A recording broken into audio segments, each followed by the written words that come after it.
ఇప్పుడు పరిపాలిస్తున్న కూటమి కంటే జగన్ గారి పరిపాలన 100 రెట్లు బెటర్ అంటండి. ఎందుకంటే జగన్ గారి పరిపాలన 100 రెట్లు నయమంట ఇప్పుడున్న కోట ప్రభుత్వానికన్నా.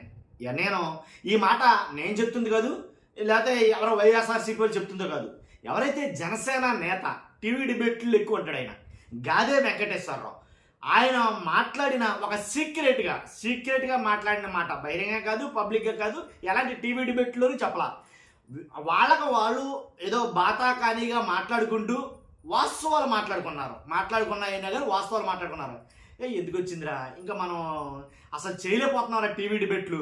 ఎలా అంటే ఈ టీవీ డిబేట్లో ఏం మాట్లాడాలో కూడా అర్థం కావట్లేదు, మొత్తం పరువంతా పోతుంది అనవసరంగా. ఏంటి ఈ 2 ఏళ్లలోనే ఏంటి అసలు చాలా దారుణంగా ఉంది పరిస్థితి. జగన్ బెటర్, ఆయన ఆ ప్రభుత్వం బెటరు, జగన్ గారి ప్రభుత్వం బెటరు, లేదా జగన్ గారే బెటరు అన్నట్టుగా ఆయన కొన్ని వ్యాఖ్యలు ఏదో చేశాడు. ఆ సీక్రెట్ వీడియో ఎవరు బయటపెట్టారు ఆయన మాట్లాడుతున్న మాటలో. అది ఇప్పుడు నిజం దాగదండి, దాద్దామన్నా సరే ఏదో రూపాయన బయటకు వచ్చేస్తారు. కానీ దాని గురించి అయితే కనుక ఎక్కువ చర్చ జరుగుతుంది, ఎక్కువగా వైరల్ అవుతుంది. కాబట్టి ఆ మాటలు నేను వినిపిస్తే సరైన క్లారిటీ లేదు, వాస్తవంగా సరిగ్గా వినిపించడం. కాబట్టి అది వీడియో పెడితేనే మీకు అర్థమవుద్ది.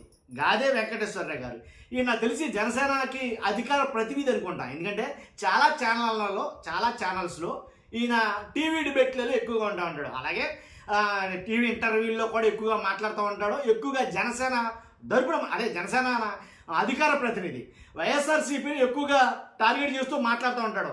ఇప్పుడు పైకి అంటే లోపల ఏదన్నా కానీ పైకి తప్పదుగా, ఇప్పుడు మన పార్టీ వదులుకోలేంగా, కాబట్టి ఆ రకంగా మాట్లాడుతూ ఉంటాడు. వాస్తవం ఏంటనేది బయటపడిపోయింది నిజంగా. అంటే జనసేన పరిస్థితి అంటే కూటమి పరిపాలన పరిస్థితి ఎలా ఉందో గ్రౌండ్ లెవెల్లో ఉన్న వాళ్ళకే అర్థమవుతుంది వాస్తవంగా. ఇలాంటి వాళ్ళకే అధికార ప్రతినిధులకి వీళ్ళ గ్రౌండ్ లెవెల్లో ఉంటారు కార్యకర్తలతో సమానంగా.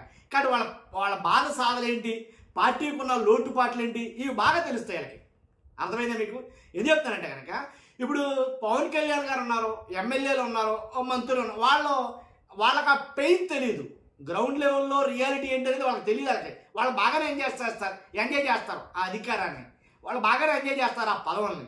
కానీ లోపల ఏం జరుగుతుంది అనేది తెలియదు. అది తెలియాలంటే కనుక గ్రౌండ్ లెవెల్లో రియాలిటీ తెలియాలంటే కనుక అది ఒక కార్యకర్తలకి అలాగే కింది స్థాయి నాయకులకి మాత్రమే తెలుస్తుంది. అది ఈయన బాగా తెలుసు. ఈయనకి చాలా డిబేట్లో నేను చూసాను ఈ గాదే వెంకటేశ్వరరావు గారిని, ఈయన మాట్లాడిన మాటలని.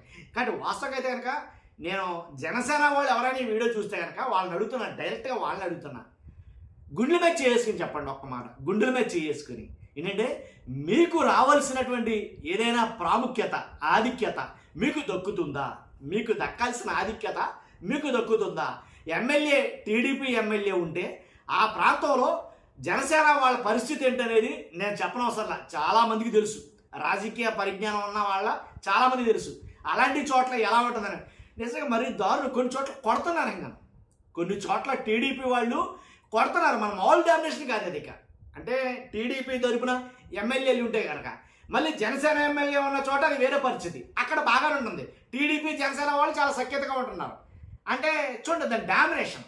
కాబట్టి ఈ రకమైనటువంటి ఇబ్బందులు కూడా బాగా ఎదుర్కొన్నారు. ఇక పరిపాలనకు వస్తే కనుక ఆల్రెడీ ఆయన చెప్పాడు, నేను చెప్పవసలా. కాబట్టి అంటే మనం చెప్పిన దానికన్నా లైవ్లో వాళ్ళు చూస్తారు కాబట్టి వాళ్ళు చెప్పింది ఇంకా బాగా వాస్తవాలు ఉంటాయని నా అభిప్రాయం. కాబట్టి గాదే వెంకటేశ్వరరావు గారు మాట్లాడినటువంటి మాటలు ఒక్కసారి మీరు విన్నారు. అలాగే ఇప్పుడు ఏంటంటే వాస్తవాల్లోకి వెళ్తే కనుక జరిగిందైతే ఇది.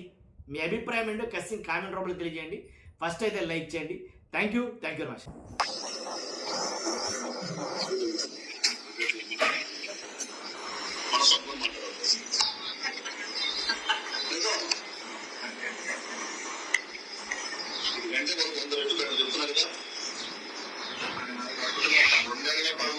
దీనికంటే వాళ్ళు 100 రెట్లు బెటర్. దీనికంటే వాళ్ళు 100 రెట్లు బెటర్ చెప్తున్నారు కదా. 2 నెలల పాలన చెప్తున్నారు, దీనికంటే వాళ్ళు 100 రెట్లు బెటర్. 2 నెలల పాలన